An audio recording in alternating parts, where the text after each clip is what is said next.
Florida ਵਿੱਚ auto pilot mode ਤੇ ਚੱਲ ਰਹੀ ਟੈਸਲਾ ਹਾਦਸੇ ਵਿੱਚ ਸਿੱਖ ਯੂਥ ਸਿੰਪੋਜ਼ੀਅਮ ਦੇ ਆਰਗੇਨਾਈਜ਼ਰ ਸਰਦਾਰ ਕੁਲਦੀਪ ਸਿੰਘ ਦੀ ਮੌਤ। ਸ਼੍ਰੀ ਫਤਿਹਗੜ੍ਹ ਸਾਹਿਬ ਵਿੱਚ ਸਿੱਖ ਯਾਦ ਵਿੱਚ 1984 ਸੈਮੀਨਾਰ ਜਥੇਦਾਰ ਗਿਆਨੀ ਕੁਲਦੀਪ ਸਿੰਘ ਅੜਗਜ ਨੇ ਕੀਤੀ ਸ਼ਿਰਕਤ। ਪੰਜਾਬ ਵਿੱਚ ਪੱਤਰਕਾਰਾਂ ਤੇ ਆਜ਼ਾਦ ਮੀਡੀਆ ਤੇ ਹੋ ਰਹੇ ਹਮਲਿਆਂ ਨੂੰ ਲੈ ਕੇ ਗਿਆਨੀ ਹਰਪ੍ਰੀਤ ਸਿੰਘ ਅਤੇ ਸੁਖਪਾਲ ਸਿੰਘ ਖਹਿਰਾ ਦਾ ਪ੍ਰਤੀਕਾਰ।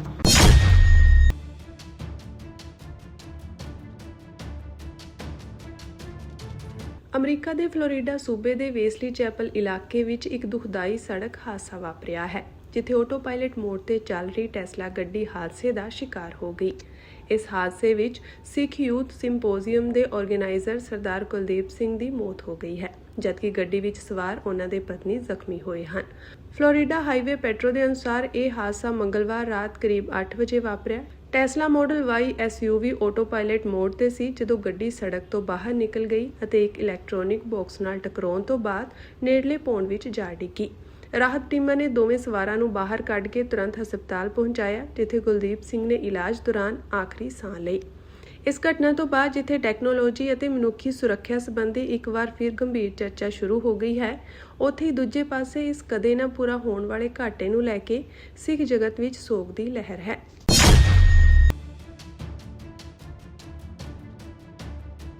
ਸ਼੍ਰੀ ਫਤਿਹਗੜ੍ਹ ਸਾਹਿਬ ਵਿਖੇ ਸ਼੍ਰੀ ਗੁਰੂ ਗ੍ਰੰਥ ਸਾਹਿਬ ਵਰਲਡ ਯੂਨੀਵਰਸਿਟੀ ਫਤਿਹਗੜ੍ਹ ਸਾਹਿਬ ਵਿੱਚ ਸਿੱਖ ਯਾਦ ਵਿੱਚ 1984 ਵਿਸ਼ੇ ਉੱਤੇ ਕਰਵਾਏ ਗਏ 2 ਰੋਜ਼ਾ ਅੰਤਰਰਾਸ਼ਟਰੀ ਸੈਮੀਨਾਰ ਵਿੱਚ ਸ਼੍ਰੀ ਅਕਾਲ ਤਖਤ ਸਾਹਿਬ ਦੇ ਜਥੇਦਾਰ ਗਿਆਨੀ ਕੁਲਦੀਪ ਸਿੰਘ ਅੜਗਜ, ਜਥੇਦਾਰ ਸ਼੍ਰੀ ਅਕਾਲ ਤਖਤ ਸਾਹਿਬ ਨੇ ਵੀ ਵਿਸ਼ੇਸ਼ ਤੌਰ ਤੇ ਸ਼ਿਰਕਤ ਕੀਤੀ। ਸੈਮੀਨਾਰ ਦੌਰਾਨ ਜਥੇਦਾਰ ਗਿਆਨੀ ਕੁਲਦੀਪ ਸਿੰਘ ਅੜਗਜ ਨੇ 1984 ਦੀਆਂ ਘਟਨਾਵਾਂ ਨੂੰ ਸਿੱਖ ਕੌਮ ਦੇ ਇਤਿਹਾਸ ਦਾ ਸਭ ਤੋਂ ਦਰਦਨਾਕ ਅਧਿਆਇ ਕਰਾਰ ਦਿੰਦਿਆਂ ਕਿਹਾ ਕਿ ਸ਼੍ਰੀ ਅਕਾਲ ਤਖਤ ਸਾਹਿਬ ਤੇ ਕੀਤਾ ਗਿਆ ਹਮਲਾ ਸਿਰਫ ਇੱਕ ਇਮਾਰਤ ਤੇ ਹਮਲਾ ਨਹੀਂ ਸੀ, ਸਗੋਂ ਸਿੱਖ ਕੌਮ ਦੀ ਆਤਮਾ ਅਤੇ ਅਸਤਿਤਵ ਤੇ ਕੀਤਾ ਗਿਆ ਵਾਰ ਸੀ। ਸਾਲ 1984 ਸਿੱਖ ਕੌਮ ਦੇ ਹਿਰਦੇ ਤੇ ਅਜਿਹਾ ਜ਼ਖਮ ਹੈ ਜੋ ਕਦੇ ਵੀ ਭੁੱਲਿਆ ਨਹੀਂ ਜਾ ਸਕਦਾ। ਹਜ਼ਾਰਾਂ ਬੇਦੋਸ਼ ਸਿੱਖ ਨੌਜਵਾਨਾਂ, ਬੀਬੀਆਂ ਅਤੇ ਬੱਚਿਆਂ ਦੀਆਂ ਸ਼ਹਾਦਤਾਂ ਨੂੰ ਕੌਮ ਹਮੇਸ਼ਾ ਯਾਦ ਰੱਖੇਗੀ। ਉਨ੍ਹਾਂ ਕਿਹਾ ਕਿ ਅੱਜ ਦੀ ਨੌਜਵਾਨ ਪੀੜ੍ਹੀ ਨੂੰ ਆਪਣੇ ਇਤਿਹਾਸ ਨਾਲ ਜੋੜਨਾ ਬਹੁਤ ਜ਼ਰੂਰੀ ਹੈ ਤਾਂ ਜੋ ਸੱਚਾਈ ਅਤੇ ਕੌਮੀ ਸੰਘਰਸ਼ਾਂ ਤੋਂ ਜਾਣੂ ਹੋ ਸਕਣ। ਜਥੇਦਾਰ ਸਾਹਿਬ ਨੇ ਕਿਹਾ ਕਿ 1984 ਨਾਲ ਜੁੜੀਆਂ ਯਾਦਾਂ ਨੂੰ ਸੰਭਾਲਣਾ ਅਤੇ ਆਉਣ ਵਾਲੀਆਂ ਪੀੜ੍ਹੀਆਂ ਤੱਕ ਪਹੁੰਚਾਉਣਾ ਸਮੇਂ ਦੀ ਵੱਡੀ ਲੋੜ ਹੈ। ਇਸ ਮੌਕੇ ਦੇਸ਼-ਵਿਦੇਸ਼ ਤੋਂ ਆਏ ਕਈ ਪ੍ਰਸਿੱਧ ਵਿਦਵਾਨਾਂ ਅਤੇ ਪ੍ਰੋਫੈਸਰਾਂ ਨੇ ਵੀ ਆਪਣੇ ਵਿਚਾਰ ਸਾਂਝੇ ਕੀਤੇ। ਸੈਮੀਨਾਰ ਵਿੱਚ ਵਿਦਿਆਰਥੀਆਂ ਅਤੇ ਅਧਿਆਪਕਾਂ ਨੇ ਵੀ ਵੱਡੀ ਗਿਣਤੀ ਵਿੱਚ ਭਾਗ ਲਿਆ। ਇਹ ਹੈ ਕੇਜਰੀਵਾਲ ਤੇ ਭਗਵੰਤ ਮਾਨ ਦਾ ਅਸਲ ਕੈਰੈਕਟਰ। ਮਤਲਬ ਇਹ ਇੰਨੇ ਤਾਨਾਸ਼ਾਹ ਬਣ ਚੁੱਕੇ ਨੇ ਕਿ ਇਹ ਹੁਣ ਕੋਈ ਆਪਣੀ ਵਿਰੋਧਤਾ ਦਾ ਇੱਕ ਸ਼ਬਦ ਵੀ ਸੁਣਨ ਵਾਸਤੇ ਤਿਆਰ ਨੇਗੇ। ਔਰ ਇਹ ਜਿਹੜੇ ਲੋਕ ਕਹਿੰਦੇ ਸੀ ਬਦਲਾਵ ਲੈ ਕੇ ਆਵਾਂਗੇ, ਇਨਕਲਾਬ ਲੈ ਕੇ ਆਵਾਂਗੇ, ਇਹਨਾਂ ਦਾ ਸਾਰਾ ਇਨਕਲਾਬ ਤੇ ਬਦਲਾਵ ਝੂਠਾ ਸੀਗਾ, ਫਰਜ਼ੀ ਸੀਗਾ। ਪੰਜਾਬ ਦੀ ਸਿਆਸਤ ਵਿੱਚ ਆਜ਼ਾਦ ਪੱਤਰਕਾਰਾਂ ਨੂੰ ਲੈ ਕੇ ਇੱਕ ਵਾਰ ਫਿਰ ਤਕਰਾਰ ਤੇਜ਼ ਹੋ ਗਈ ਹੈ। ਕਾਂਗਰਸੀ ਆਗੂ ਸੁਖਪਾਲ ਸਿੰਘ ਖਹਿਰਾ ਨੇ ਆਜ਼ਾਦ ਪੱਤਰਕਾਰ ਰਤਨਦੀਪ ਸਿੰਘ ਧਾਲੀਵਾਲ ਨੂੰ ਕਥਿਤ ਤੌਰ ਤੇ ਡਰੋਨ ਧਮਕਾਉਣ ਦੇ ਮਾਮਲੇ ਵਿੱਚ ਆਮ ਆਦਮੀ ਪਾਰਟੀ ਸਰਕਾਰ ਦੀ ਸਖਤ ਸ਼ਬਦਾਂ ਵਿੱਚ ਨਿੰਦਾ ਕੀਤੀ ਹੈ। ਸੁਖਪਾਲ ਸਿੰਘ ਖਹਿਰਾ ਨੇ ਆਪਣੇ ਬਿਆਨ ਵਿੱਚ ਕਿਹਾ ਕਿ ਲੋਕਤੰਤਰ ਵਿੱਚ ਆਜ਼ਾਦ ਮੀਡੀਆ ਦੀ ਆਵਾਜ਼ ਨੂੰ ਦਬਾਉਣਾ ਬਿਲਕੁਲ ਵੀ ਕਬੂਲਯੋਗ ਨਹੀਂ ਹੈ। ਉਹਨਾਂ ਦੋਸ਼ ਲਗਾਇਆ ਕਿ ਆਮ ਆਦਮੀ ਪਾਰਟੀ ਦੀ ਸਰਕਾਰ ਵੱਲੋਂ ਪੱਤਰਕਾਰਾਂ ਤੇ ਦਬਾਅ ਬਣਾਉਣ ਦੀ ਕੋਸ਼ਿਸ਼ ਕੀਤੀ ਜਾ ਰਹੀ ਹੈ। ਉਨ੍ਹਾਂ ਕਿਹਾ ਕਿ ਮੈਂ ਆਜ਼ਾਦ ਪੱਤਰਕਾਰ ਰਤਨਦੀਪ ਸਿੰਘ ਧਾਲੀਵਾਲ ਨੂੰ ਆਮ ਆਦਮੀ ਪਾਰਟੀ ਵੱਲੋਂ ਡਰੋਨ ਧਮਕਾਉਣ ਦੀ ਸਖਤ ਸ਼ਬਦਾਂ ਵਿੱਚ ਨਿੰਦਾ ਕਰਦਾ ਹਾਂ। ਖਹਿਰਾ ਨੇ ਕਿਹਾ ਕਿ ਜੇਕਰ ਸਰਕਾਰਾਂ ਸਵਾਲ ਪੁੱਛਣ ਵਾਲੀਆਂ ਆਵਾਜ਼ਾਂ ਨੂੰ ਦਬਾਉਣ ਲੱਗ ਪੈਣ ਤਾਂ ਇਹ ਲੋਕਤੰਤਰ ਲਈ ਚਿੰਤਾਜਨਕ ਸੰਕੇਤ ਹਨ। ਉਨ੍ਹਾਂ ਕਿਹਾ ਕਿ ਮੀਡੀਆ ਨੂੰ ਬਿਨਾਂ ਕਿਸੇ ਦਬਾਅ ਦੇ ਆਪਣਾ ਕੰਮ ਕਰਨ ਦੀ ਪੂਰੀ ਆਜ਼ਾਦੀ ਹੋਣੀ ਚਾਹੀਦੀ ਹੈ। ਦੇਖ ਲਿਆ ਜੀ ਕਿ ਪੰਜਾਬ ਦੇ ਹਾਲਾਤ ਕੀ ਨੇ ਕਿ ਕੋਈ ਵੀ ਵਿਅਕਤੀ ਅਗਰ ਜੁਰਤ ਕਰਦਾ ਵਾ ਸਰਕਾਰ ਨੂੰ ਸਵਾਲ ਕਰਨ ਦਾ ਸਿਰਫ, ਜਾਂ ਕੋਈ ਆਪਣੀ ਟੀਵੀ ਵਾਲੇ ਆਪਣਾ ਕੋਈ ਖੁਲਾਸਾ ਕਰਦੇ ਨੇ ਤਾਂ ਉਹਦੇ ਤੇ ਹੁਣ ਪੁਲਿਸ ਚੜਾਈ ਜਾ ਰਹੀ ਹੈ। ਪੱਤਰਕਾਰ ਵੀ ਨਹੀਂ ਛੱਡੇ। ਆਪੋਜੀਸ਼ਨ ਤਾਂ ਪਹਿਲਾਂ ਹੀ ਮਜ਼ਲ ਕਰ ਦਿੱਤੀ ਨਾ। ਆਪੋਜੀਸ਼ਨ ਦੀ ਆਵਾਜ਼ ਤੁਸੀਂ ਦੇਖੋਗੇ ਅੱਜ ਪੰਜਾਬ ਦੇ ਵਿੱਚ ਬਹੁਤ ਨਾਮਾਤਰ ਨਿਕਲ ਰਹੀ ਹੈ, ਕਿਉਂਕਿ ਦਹਿਸ਼ਤ ਹੀ ਨਹੀਂ ਪਾਤੀ, ਪਰਚੇ ਇੰਨੇ ਦਰਜ ਕਰ ਦਿੱਤੇ। ਹੁਣ ਪੱਤਰਕਾਰਾਂ ਤੇ ਕਾਫੀ ਅਰਸੇ ਤੋਂ ਮਗਰ ਪਏ ਹੋਏ ਨੇ। ਬਹੁਤੇ ਤਾਂ ਪੱਤਰਕਾਰ ਇਹਨਾਂ ਨੇ ਖਰੀਦ ਲਏ ਨੇ ਜੀ। ਸਾਰਾ ਵਿਕਾਊ ਮੇਨ ਸਟ੍ਰੀਮ ਮੀਡੀਆ ਵਾ ਔਰ ਕੋਈ ਪੰਜਾਬ ਦੇ ਪੱਖ ਦੀ ਖਬਰ ਨਹੀਂ ਦਿਖਾਉਂਦੇ। ਬਸ 24 ਘੰਟੇ ਆ ਜਿਹੜਾ ਝਾੜੂ ਦਾ ਪ੍ਰਚਾਰ ਆ, ਇਹਨਾਂ ਦੇ ਮੰਤਰੀਆਂ ਸੰਤਰੀਆਂ ਨੂੰ ਲਾਈਵ ਬਿਠਾ ਕੇ ਤੇ ਦੱਬੀ ਤੁਰੇ ਆਉਂਦੇ ਨੇ। ਚੰਦ ਜੇ ਬੰਦੇ ਨੇ, ਅਗਰ ਮੈਂ ਜਿੱਦਾਂ ਕਿਹਾ ਕਿ ਜਿਹੜੇ ਬੰਦੇ ਅੱਜ ਵੀ ਸਰਕਾਰ ਨੂੰ ਸਵਾਲ ਕਰਦੇ ਨੇ, ਉਹਨਾਂ ਦੀਆਂ ਗਲਤ ਨੀਤੀਆਂ ਦੇ ਉੱਤੇ ਉਹਨਾਂ ਨੂੰ ਪੁੱਛਗਿੱਛ ਕਰਦੇ ਆ। ਰਤਨਦੀਪ ਧਾਲੀਵਾਲ ਨੇ ਇੱਕ ਪ੍ਰੋਗਰਾਮ ਕੀਤਾ ਸੀ, ਮੈਂ ਵੀ ਸੁਣਿਆ ਸੀਗਾ ਕਿ 33 ਤੋਂ 34 ਜਿਹੜੇ ਵਿਧਾਇਕ ਨੇ ਆਮ ਆਦਮੀ ਪਾਰਟੀ ਦੇ, ਇਹਨਾਂ ਦੀਆਂ ਦਿੱਲੀ ਵਾਲਿਆਂ ਨੇ ਲਿਸਟ ਬਣਾਈ ਹੋਈ ਤੇ ਇਹਨਾਂ ਦੀ ਟਿਕਟਾਂ ਕੱਟ ਦੇਣੀਆਂ। ਤੇ ਬਿਲਕੁਲ ਸੱਚ ਹੈ, ਦੁਨੀਆ ਜਹਾਨ ਜਾਣਦੀ ਹੈ। ਤੋ ਇਹਨਾਂ ਨੇ ਕੀ ਕੀਤਾ, ਉਲਟਾ ਕਿ ਉਹ ਜਿਹੜੇ 33-34 ਵਿਧਾਇਕ ਆ ਉਹ ਆਪਣੀ ਹਾਈ ਕਮਾਂਡ ਨੂੰ ਜਾਂ ਆਪਣੀ ਪਾਰਟੀ ਲੀਡਰਸ਼ਿਪ ਨੂੰ ਸਵਾਲ ਪੁੱਛਣ ਕਿ ਤੁਸੀਂ ਵੀ ਸਾਡੀਆਂ ਟਿਕਟਾਂ ਕਿਹੜੇ ਆਧਾਰ ਤੇ ਕੱਟ ਰਹੇ ਹੋ। ਉਹਨਾਂ ਐਮਐਲਏਆਂ ਕੋਲੋਂ ਰਤਨਦੀਪ ਤੇ ਇਹਨਾਂ ਦੇ ਟੀਵੀ ਦੇ ਖਿਲਾਫ ਇੱਕ ਕੰਪਲੇਂਟ ਲੈ ਕੇ ਵੱਖ-ਵੱਖ ਜ਼ਿਲ੍ਹਿਆਂ 'ਚ ਮਤਲਬ 23-24 ਮਤਲਬ ਜ਼ਿਲ੍ਹਿਆਂ ਦੇ ਵਿੱਚ ਕੰਪਲੇਂਟਾਂ ਕਰਤੀਆਂ, ਮਲਟੀਪਲ FIRs ਕਰ ਦੇਣਗੇ, ਕੇਸ ਰਜਿਸਟਰ ਕਰ ਦੇਣਗੇ ਤੇ ਇਹਨੂੰ ਮੁੜ ਕੇ ਚੱਕ ਕੇ ਅੰਦਰ ਦੇ ਦੇਣਗੇ। ਉਹਦੇ ਨਾਲ ਕੀ ਹੋਊਗਾ ਕਿ ਬਾਕੀ ਜਿਹੜਾ ਮਾੜਾ ਮੋਟਾ ਬਚਿਆ ਖੁੱਚਿਆ ਪੰਜਾਬ ਦਾ ਮੀਡੀਆ ਉਹ ਸਾਰਾ ਜਿਹੜਾ ਉਹ ਦਹਿਸ਼ਤ ਵਿੱਚ ਆ ਜਾਏਗਾ, ਬੰਦ ਹੋ ਜਾਏਗਾ। ਮੇਰੇ ਵੀਰੋ, ਅੱਜ ਸਵਾਲ ਸਿਰਫ ਰਤਨਦੀਪ ਧਾਲੀਵਾਲ ਦਾ ਨਹੀਂਗਾ, ਅੱਜ ਸਵਾਲ ਪੰਜਾਬ ਦੇ ਵਿੱਚ ਮੀਡੀਆ ਦੀ ਤੇ ਪ੍ਰੈਸ ਦੀ ਆਜ਼ਾਦੀ ਦੀ ਆ। ਮੇਰੀ ਅਪੀਲ ਆ ਜਿਹੜੇ ਮੀਡੀਆ ਵਾਲਿਓ, ਜਿੰਨਾ ਤੁਹਾਡੇ ਜਿਹੜੇ ਪ੍ਰੈਸ ਕਲੱਬ ਬਣਾਏ ਨੇ ਜਲੰਧਰ, ਅੰਮ੍ਰਿਤਸਰ, ਚੰਡੀਗੜ੍ਹ, ਬਠਿੰਡਾ, ਪਟਿਆਲਾ, ਲੁਧਿਆਣਾ, ਉਹ ਤੁਸੀਂ ਤਾਂ ਕੁਝ ਆਵਾਜ਼ ਉਠਾਓ ਰਤਨਦੀਪ ਵਾਸਤੇ, ਆਪਣੇ ਸਾਥੀ ਦੇ ਵਾਸਤੇ। ਅੱਜ ਉਹਦੀ ਵਾਰੀ ਆ, ਕੱਲ ਨੂੰ ਤੁਹਾਡੀ ਵਾਰੀ ਹੋ ਸਕਦੀ ਹੈ। ਔਰ ਜਿਹੜਾ ਮੇਨ ਸਟ੍ਰੀਮ ਮੀਡੀਆ ਉਹਨੂੰ ਵੀ ਮੇਰੀ ਬਹੁਤ ਪੁਰਜ਼ੋਰ ਅਪੀਲ ਹੈ ਕਿ ਇੰਨਾ ਵੀ ਇਹਨਾਂ ਦੇ ਸਾਥੀ ਨਾ ਬਣੋ ਤਸ਼ੱਦਦ ਵਿੱਚ, ਇੰਨਾ ਵੀ ਇਹਨਾਂ ਦਾ ਸਾਥ ਨਾ ਦਿਓ ਕਿ ਪੰਜਾਬ ਦੇ ਲੋਕ ਜਿਹੜੇ ਨੇ ਉਹ ਬਿਲਕੁਲ ਕੋਈ ਬੋਲਣੋਂ ਹੀ, ਸਵਾਲ ਕਰਨੋਂ ਹੀ ਜਾਂਦਾ ਰਵੇ। ਮੇਰੇ ਵੀਰੋ, ਅੱਜ ਪੰਜਾਬ ਦੇ ਵਿੱਚ ਟੋਟਲ ਤਾਨਾਸ਼ਾਹੀ ਹੈ। ਕੱਲ ਜਿਹੜੀਆਂ ਇਲੈਕਸ਼ਨਾਂ ਹੋਈਆਂ ਉਹ ਇਲੈਕਸ਼ਨਾਂ ਥੋੜ੍ਹਾ ਹੋਈਆਂ, ਉਹ ਤਾਂ ਬਲਾਤਕਾਰ ਹੋਇਆ ਜਮਹੂਰੀਅਤ ਦਾ, ਔਰ ਰੱਜ ਕੇ ਦੱਬ ਕੇ ਰਿਗਿੰਗ ਹੋਈ ਆ, ਬੂਥ ਕੈਪਚਰਿੰਗ ਹੋਈ ਆ, ਸਾਰੀਆਂ ਵੀਡੀਓਜ਼, ਸਾਰਾ ਕੁਝ ਤੁਹਾਡੇ ਸਾਹਮਣੇ ਖਬਰਾਂ ਆ ਗਈਆਂ।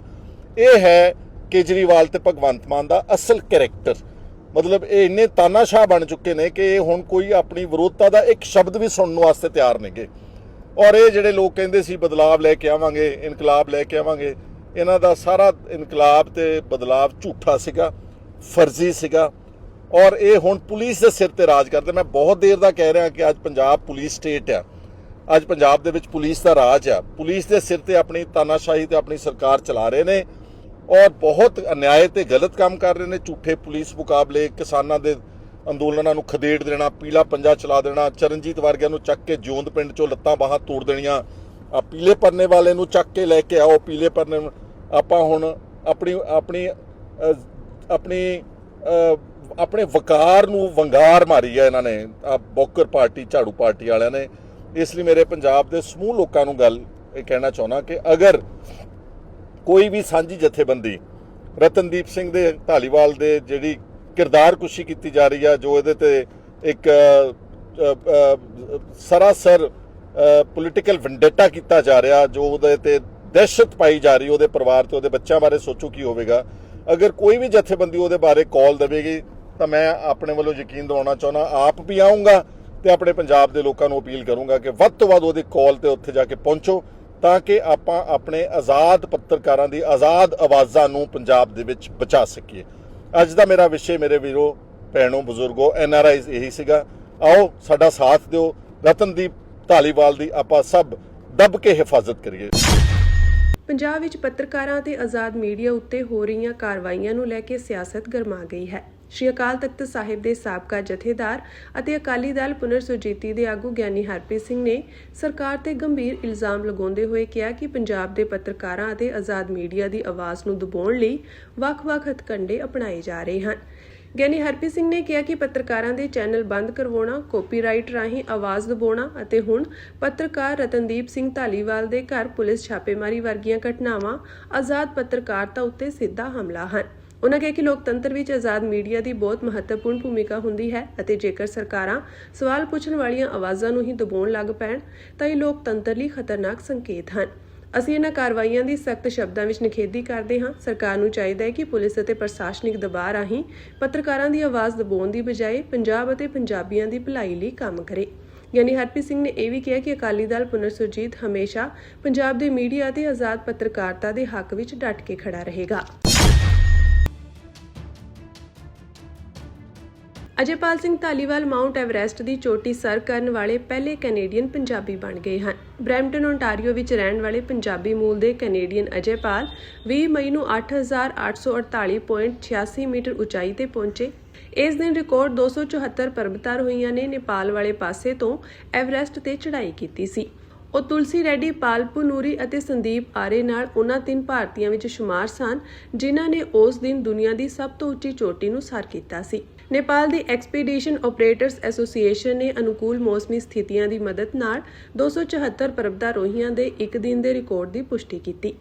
ਸਾਲਾਂ ਦੀ ਮਿਹਨਤ ਮਗਰੋਂ ਅਜੇਪਾਲ ਸਿੰਘ ਲਈ ਜਿੱਥੇ ਚੜ੍ਹਾਈ ਮੁਸ਼ਕਿਲ ਸੀ, ਉੱਥੇ ਹੀ ਉਤਰਾਈ ਹੋਰ ਵੀ ਵੱਡੀ ਚੁਣੌਤੀ ਸੀ। ਧਾਲੀਵਾਲ ਦੇ ਦੋਸਤ ਮੋਹਨਪਾਲ ਰੰਧਾਵਾ ਵੱਲੋਂ ਸੋਸ਼ਲ ਮੀਡੀਆ ਤੇ ਸਾਂਝੀ ਕੀਤੀ ਗਈ ਪੋਸਟ ਮੁਤਾਬਕ ਸ਼ੇਰਪਾ ਗਾਈਡ ਤੋਂ ਵੱਖ ਹੋਣ ਮਗਰੋਂ ਅਜੇਪਾਲ ਨੂੰ ਆਕਸੀਜਨ ਦੀ ਘੱਟ ਸਪਲਾਈ ਦਾ ਸਾਹਮਣਾ ਕਰਨਾ ਪਿਆ। 2 ਪਰਬਤਾਰੋਹੀਆਂ ਸੰਦੀਪ ਆਰੇ ਅਤੇ ਅਰੁਣ ਕੁਮਾਰ ਤਿਵਾੜੀ ਦੀ ਇਸ ਕਠਿਨ ਚੁਣੌਤੀ ਦਾ ਸਾਹਮਣਾ ਕਰਦਿਆਂ ਮੌਤ ਹੋ ਗਈ ਸੀ। ਕੌਮੀ ਇਨਸਾਫ ਮੋਰਚੇ ਦੇ ਆਗੂ ਤੇ ਕਿਸਾਨ ਨੇਤਾ ਸੁਖਗਿੱਲ ਮੋਗਾ ਦੀ 19 ਦਿਨਾਂ ਬਾਅਦ ਦਿੱਲੀ ਦੀ ਤਿਹਾੜ ਜੇਲ੍ਹ ਤੋਂ ਰਿਹਾਈ ਹੋ ਗਈ ਹੈ। ਪਟਿਆਲਾ ਹਾਊਸ ਕੋਰਟ ਦਿੱਲੀ ਨੇ ਉਹਨਾਂ ਦੀ ਜ਼ਮਾਨਤ ਅਰਜ਼ੀ ਮਨਜ਼ੂਰ ਕਰਨ ਤੋਂ ਬਾਅਦ ਸਿੱਖ ਆਗੂ ਨੂੰ ਜੇਲ੍ਹ ਤੋਂ ਰਿਹਾ ਕਰ ਦਿੱਤਾ ਹੈ।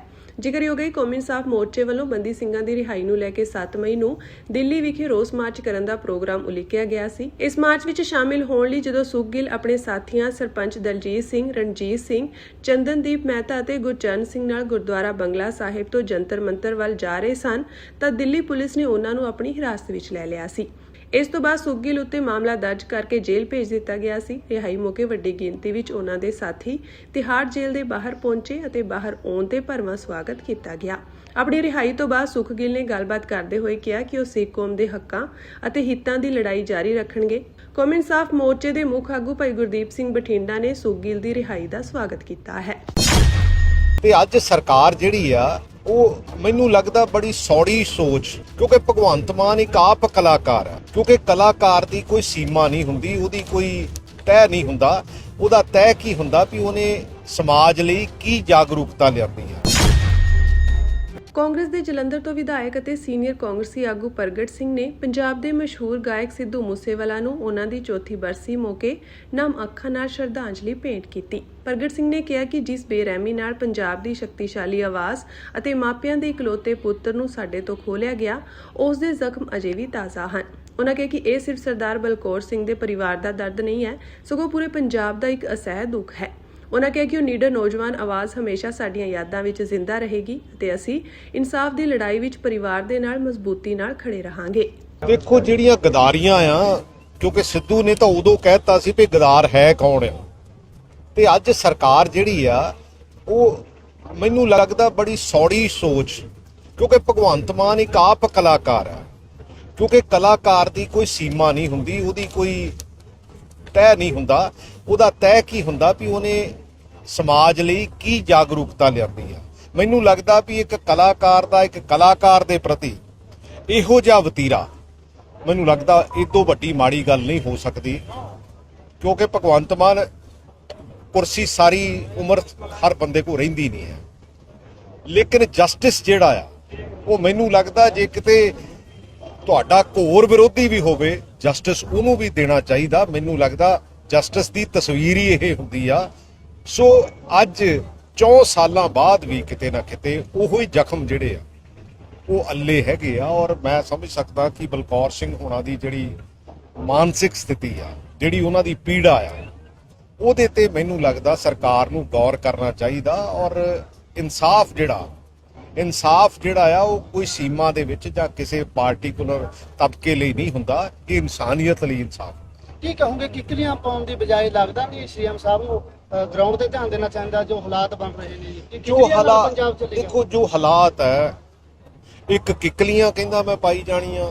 ਮੈਂ ਤਾਂ ਹੈਰਾਨ ਆ ਵੀ ਪੋਲੀਟੀਕਲ ਲੋਕ ਐਡੀਆਂ ਪਾਰਟੀਆਂ ਦੇ ਨੁਮਾਇੰਦੇ ਅੱਜ ਕਿਹੋ ਜੀਆਂ ਸਟੇਟਮੈਂਟਾਂ ਦਿੰਦੇ ਆ ਜਾਂ ਪਬਲਿਕ ਦੇ ਵਿੱਚ ਕਿਹੋ ਜਿਹਾ ਵਿਚਰਦੇ ਆ।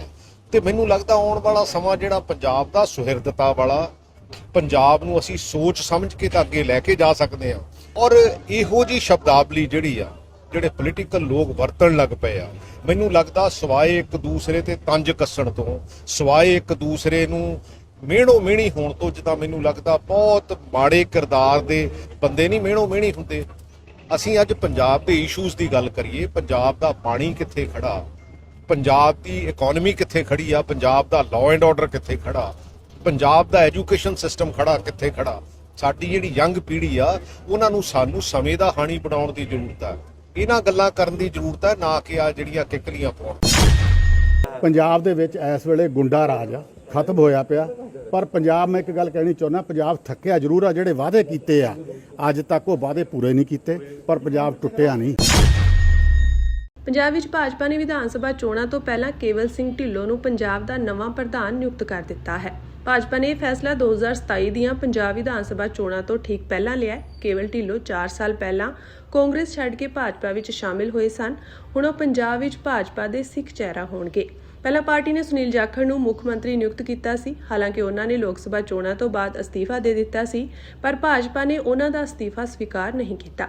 ਹਰਿਆਣਾ ਦੇ ਮੁੱਖ ਮੰਤਰੀ ਨਾਇਬ ਸੈਣੀ ਜੋ ਪੰਜਾਬ ਚੋਣਾਂ ਲਈ ਪ੍ਰਚਾਰ ਕਰ ਰਹੇ ਹਨ, ਉਹਨਾਂ ਨੇ ਵੀ ਕੇਵਲ ਢਿੱਲੋਂ ਨੂੰ ਮੁੱਖ ਮੰਤਰੀ ਨਿਯੁਕਤ ਕਰਨ ਦੀ ਵਕਾਲਤ ਕੀਤੀ ਸੀ। ਦੱਸ ਦਈਏ ਕਿ ਕੇਵਲ ਢਿੱਲੋਂ ਨੂੰ ਸਾਬਕਾ ਮੁੱਖ ਮੰਤਰੀ ਕੈਪਟਨ ਅਮਰਿੰਦਰ ਸਿੰਘ ਦਾ ਕਰੀਬੀ ਮੰਨਿਆ ਜਾਂਦਾ ਹੈ। ਮੈਨੂੰ ਵੀ ਤੁਹਾਡੇ ਤੋਂ ਹੀ ਪਤਾ ਲੱਗਿਆ। ਪਹਿਲਾ ਰਿਐਕਸ਼ਨ ਕੀ ਹੈ ਜੀ? ਪਹਿਲਾ ਰਿਐਕਸ਼ਨ ਇਹ ਹੈਗਾ ਕਿ ਜੋ ਪਾਰਟੀ ਨੇ ਜ਼ਿੰਮੇਵਾਰੀ ਦਿੱਤੀ ਤਨਦੇਹੀ ਨਾਲ ਨਿਭਾਵਾਂਗੇ। ਪੰਜਾਬ ਦੇ ਵਿੱਚ ਇਸ ਵੇਲੇ ਗੁੰਡਾ ਰਾਜ ਖਤਮ ਹੋਇਆ ਪਿਆ, ਪਰ ਪੰਜਾਬ ਮੈਂ ਇੱਕ ਗੱਲ ਕਹਿਣੀ ਚਾਹੁੰਦਾ, ਪੰਜਾਬ ਥੱਕਿਆ ਜ਼ਰੂਰ ਆ। ਜਿਹੜੇ ਵਾਅਦੇ ਕੀਤੇ ਆ ਅੱਜ ਤੱਕ ਉਹ ਵਾਅਦੇ ਪੂਰੇ ਨਹੀਂ ਕੀਤੇ, ਪਰ ਪੰਜਾਬ ਟੁੱਟਿਆ ਨਹੀਂ। ਪੰਜਾਬ ਫਿਰ 2027 ਦੇ ਵਿੱਚ ਪਾਰਟੀ ਦੀ ਕੀ ਰਣਨੀਤੀ ਬਣਾਉਂਗੇ? ਪਾਰਟੀ ਨੀਤੀ ਦੱਸ ਰਿਹਾ ਜੀ ਕਿ ਪਾਰਟੀ ਸਾਡੀ ਹਮੇਸ਼ਾ ਭਾਰਤੀ ਜਨਤਾ ਪਾਰਟੀ, ਜਿਵੇਂ ਹਿੰਦੁਸਤਾਨ ਦੇ ਵਿੱਚ ਨਰਿੰਦਰ ਮੋਦੀ ਜੀ ਨੇ ਵਿਕਸਿਤ ਭਾਰਤ, ਅੱਜ ਭਾਰਤ ਦੀ ਜਿਹੜੀ GDP ਵਧਾ ਰਿਹਾ 7.8 ਤੇ, ਜਿਹੜਾ ਵਿਕਸਿਤ ਦੇਸ਼ ਆ ਅਮਰੀਕਾ 2.8 ਤੇ ਆ। ਉਸੇ ਤਰ੍ਹਾਂ ਪੰਜਾਬ ਦਾ ਜਿਹੜਾ ਵਿਕਾਸ ਆ ਹੁਣ ਜਿਹੜਾ 19ਵੇਂ ਨੰਬਰ ਤੋਂ 1 ਨੰਬਰ ਤੇ ਲੈ ਕੇ ਆਵਾਂਗੇ। ਪਹਿਲਾਂ 1 ਨंबर पे होता ਸੀ। 2027 में पंजाब में कमल का फूल खिलेगा और भारतीय जनता पार्टी सरकार बनेगी। सारी भारतीय जनता पार्टी इकट्ठी है, सारे मिलकर एक बात गलबात करांगे, जो पार्टी का हुक्म होएगा वही करांगे। वेस्ट बंगाल तो बाद हुण पंजाब आए। क्या मानते हैं कि जट सिंह चेहरा दिया गया है पार्टी की ओर से, तो कहीं ना कहीं उसका फायदा अब पंजाब में बीजेपी को मिले? देखो जिहड़ी जट सिंह की गल करदे हो, जिहड़ा पंजाब है ना, ये गुरु पीरां दी पैगंबरां दी धरती आ। ਇੱਥੇ ਹਰੇਕ ਭਾਈਚਾਰਕ ਸਾਂਝ ਹਮੇਸ਼ਾ ਪੰਜਾਬ 'ਚ ਬਣੀ ਰਹੀ ਆ।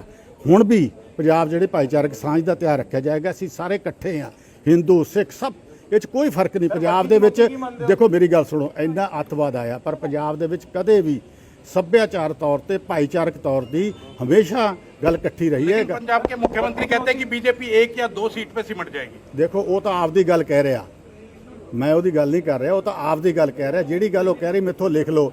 ਇਹ ਆਮ ਆਦਮੀ ਪਾਰਟੀ ਦੀ ਗੱਲ ਕਹਿਤੀ, ਉਹਨੇ ਗਲਤ ਕਿਹਾ। ਭਾਰਤੀ ਜਨਤਾ ਪਾਰਟੀ ਪੰਜਾਬ ਦੇ ਵਿੱਚ 2027 ਦੇ ਵਿੱਚ ਆਪਣਾ ਭਾਰਤੀ ਜਨਤਾ ਪਾਰਟੀ ਦਾ ਕਮਲ ਖਿਲੂਗਾ ਔਰ ਭਾਰਤੀ ਜਨਤਾ ਪਾਰਟੀ ਦੀ ਸਰਕਾਰ ਬਣੂਗੀ। ਗੱਠਜੋੜ ਕਿਸੇ ਪਾਰਟੀ ਨਾਲ ਕੀਤਾ ਜਾਏਗਾ? ਹੁਣ ਪ੍ਰਧਾਨ ਦੇ ਤੌਰ ਤੇ ਜ਼ਿੰਮੇਵਾਰੀ ਮਿਲ ਚੁੱਕੀ ਹੈ, ਹੁਣ ਤਾਂ ਕੋਈ ਬਿਆਨ ਵੀ ਦੇ ਸਕਦੇ ਹੋ? ਇਹ ਤਾਂ ਹੁਣ ਤੁਸੀਂ ਦੱਸਿਆ ਨਾ ਜੀ ਮੈਨੂੰ।